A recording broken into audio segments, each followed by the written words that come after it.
സമുദായത്തിന്റെ ഇന്ന് ആകെയുള്ള ഒരു ജോലി എന്താ? വലിയ പള്ളി വെക്കുക എന്നുള്ളതാണ്. വലിയ പള്ളി, വലിയ കുബ്ബ, വലിയ മുനാരം. അടുത്ത സമയത്ത് കൊല്ലം ജില്ലയിൽ ഉദ്ഘാടനം ചെയ്യപ്പെട്ട താജ്മഹൽ പോലെ സുന്ദരമായ പള്ളിക്ക് 3 കോടിയിലധികം രൂപയാ ചെലവാക്കപ്പെട്ടത്. 3 കോടിയിലധികം രൂപയാ ചെലവാക്കപ്പെട്ടത് പള്ളിക്ക് വേണ്ടി. ആ പള്ളിയുടെ കുബ്ബയിൽ ആരെങ്കിലും കയറി നിസ്കരിക്കുന്നുണ്ടോ? മുനാരത്തിൽ ആരെങ്കിലും കയറി താമസിക്കുന്നുണ്ടോ? മുകളിലത്തെ നില തന്നെ പ്രാവുകൾക്ക് കാഷ്ടിക്കുന്നതിന് വേണ്ടി വഖഫ് ചെയ്തിരിക്കുക. മുകളിലത്തെ നിലയിൽ പോലും വെള്ളിയാഴ്ച പോലും നിസ്കരിക്കാൻ ആള് തികയില്ല. എന്നാലും കോടികളുടെ പള്ളി കെട്ടിയുണ്ടാക്കുകയാണ് ഈ സമുദായം.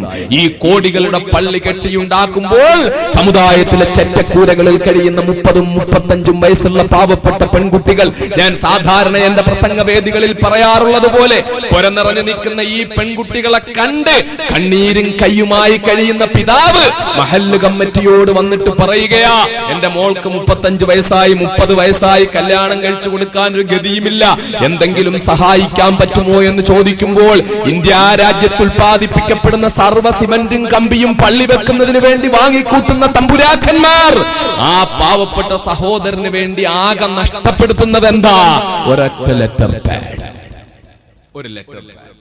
ആ ലെറ്റർ പാഡിൽ എഴുതി അങ്ങ് കൊടുക്കും. ഞങ്ങളുടെ മഹല്ല് കമ്മിറ്റി കൂടി തീരുമാനിച്ചിരിക്കുന്നു, ഈ കത്തുമായി വരുന്നവന് പുറനിറഞ്ഞു നിൽക്കുന്ന പെൺകുട്ടികളുണ്ട്, തെണ്ടാൻ വേണ്ടി വരികയാണ്, ഇവൻ തെണ്ടിയാണെന്ന് ഞങ്ങളുടെ മഹല്ല് കമ്മിറ്റി കൂടി അംഗീകരിച്ചിരിക്കുന്നു. അതുകൊണ്ട് നിങ്ങളും അംഗീകരിക്കണം, ഇവൻ തെണ്ടിയാ.